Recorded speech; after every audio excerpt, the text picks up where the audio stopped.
अब आगे यहाँ से मिट्टी खाने की जो लीला है वह प्रारंभ होती है। एक दिन की बात है कि कृष्ण बलराम और सारे सखाएं खेल रहे थे यमुना जी के किनारे, और खेलते खेलते कान्हा जी की तो रोज की एक आदत सी बन गई थी कि बच्चों के साथ रहो, ग्वाल वालों के साथ रहो, सखाओं के साथ रहो, उन्हें चिढ़ाओ, उन्हें छेड़ो और खुद भी मस्ती करो। और इस मस्ती के दौरान उन्होंने बातों बातों में उनसे चिढ़ाते हुए उन्हें मिट्टी उठाई और मुंह में डाल दिया। मिट्टी खाते ही बच्चों ने उन्हें पकड़ लिया और बोलते हैं बच्चे कि क्यों रे कान्हा, तूने माटी खाई है? तो कान्हा ने कहा नहीं, मैंने नहीं खाई है माटी। तो बलराम भैया ने भी पूछा क्यों रे लल्ला, झूठ क्यों बोलता है, तूने माटी खाई है, हमने सबने देखा है, तूने खाई है? तो उसने कहा नहीं दाऊ, मैंने नहीं खाई है माटी। तो इस तरह से वार्तालाप किया गया उन लोग में आपस में। फिर उन्होंने कहा दाऊ जी से, सखाओं ने कि दाऊ ये ऐसे नहीं मानेगा, ये इसने मिट्टी खाई है और ये मना कर रहा है, ये ऐसे नहीं मानने वाला है, इसकी शिकायत हमें यशोदा माता से करना ही पड़ेगा। तो चलो यशोदा माता से शिकायत करते हैं।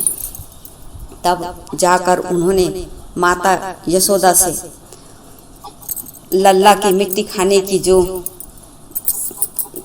शिकायत है वह की, और साथ ही बताया कि देख देख मैया, इस लल्ला को देख, इसने हमारे साथ खेलते हुए यमुना किनारे में मिट्टी खा ली, और जब हम पूछते हैं तो कहता है कि मैंने मिट्टी नहीं खाई है। तो मैया तू ही देख अपने लल्ला को, ये झूठ बोलना भी सीख रहा है और हम सबको ये गुमराह करता है, कहता है कि मैंने ऐसा कोई शरारत किया ही नहीं है। तो जरा इसका मुंह खुलवा के देख मैया, इसने मिट्टी खाई है, हम सब ने देखा है, हम सब इसके गवाही हैं, साक्ष्य हैं कि इसने माटी खाया है। तो माता यशोदा अपने लल्ला को अपने गोदी में बिठाकर पूछती है क्यों रे लल्ला, मेरा लाडला कान्हा, तूने माटी खाई है? तो उसने, कान्हा जी ने ना में सिर हिला दिया, मुख से कुछ भी नहीं बोला, केवल सिर हिलाया। माँ यशोदा ने बार बार पूछा तुमने खाई होगी तो बता दे, मैं तुझे डांटूंगी नहीं, मारूंगी नहीं, कुछ भी नहीं करूंगी, कोई सजा नहीं दूंगी, केवल सच बोल दे लल्ला, एक बार सच बोल दे तूने माटी खाई है। फिर लल्ला ने ना में सर हिला दिया। रोहिणी माता भी आई, उसने भी पूछा लल्ला तुमने माटी खाई है? उसने फिर ना में सर हिला दिया। इस तरह बार बार ना में सर हिलाते गए और माता यशोदा पूछती गई। माता यशोदा को बहुत क्रोध आया, उसने उन्हें एक कोने में ले जाकर कहा कि लल्ला यदि तूने माटी खाई है तो सच सच बता दे, नहीं तो मैं तुझे सजा देने वाली हूँ। तो फिर उन्होंने सिर हिला दिया कि मैंने माटी नहीं खाई है, ना में सिर हिला दिया। तो माँ यशोदा ने कहा कि लल्ला मैं ऐसे नहीं मानने वाली हूँ, मुझे तो तुझे अपना मुंह खोल कर दिखाना पड़ेगा, तब मैं मानूंगी, नहीं तो मैं मानने ही वाली नहीं, मैं तुझे सजा देने वाली हूँ। तब कान्हा जी ने अपना मुंह धीरे से खोला, बहुत धीरे से शांति पूर्वक उन्होंने अपना मुंह खोला, क्योंकि उनके मुखमंडल में पूरा ब्रह्मांड समाया हुआ था।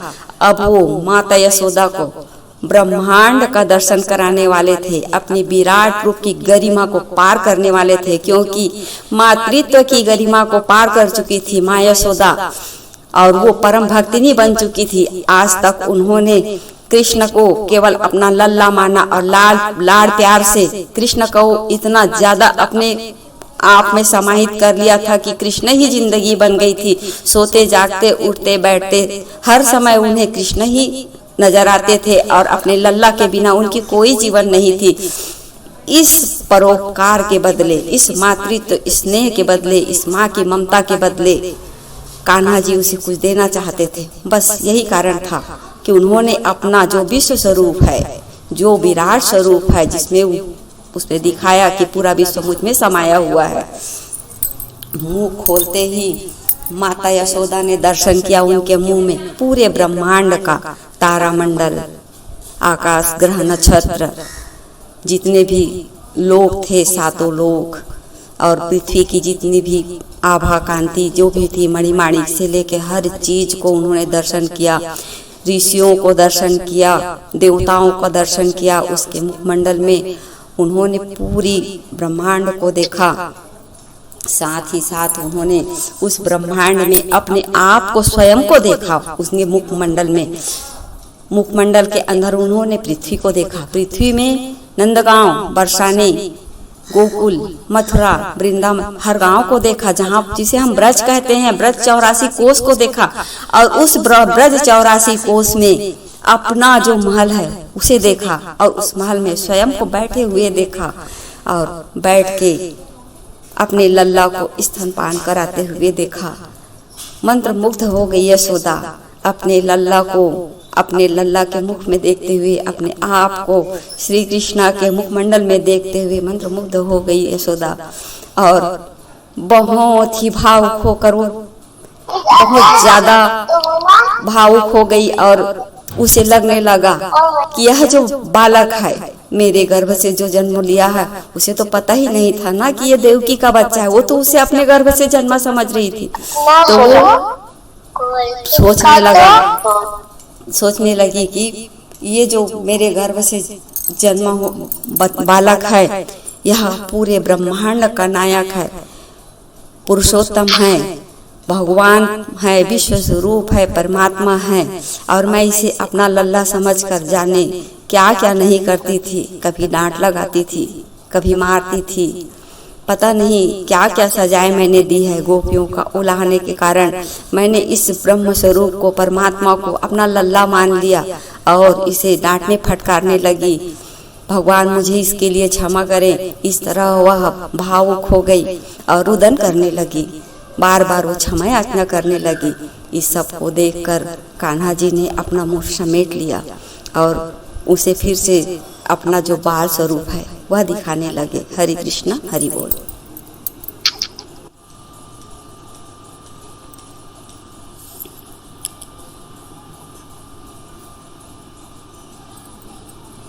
इस तरह जब लाला ने देखा कि मेरी मैया इस विराट रूप को देखकर, इस विराट रूप के दर्शन करके मंत्रमुग्ध हो गई है और वो मुझे बालक नहीं, ब्रह्मांड का स्वामी परमपिता परमेश्वर समझने लग रही है। इस तरह सोचकर कान्हा जी आए तो बाल लीला करने थे, तो उन्हें भी लगा कि मेरे बाल लीला में ये तो बहुत बड़ी विचित्र सी घटना घट गई कि मैंने अपने ब्रह्मांड का, अपने मुंह में, मुखमंडल में ब्रह्मांड का दर्शन करा दिया। अब तो मैं बाल लीला करूंगा भी तो ये परमेश्वर रूप से मेरी सेवा करेगी और मैं बाल सुलभ लीलाओं को करते हुए माँ का प्यार नहीं पाऊंगा।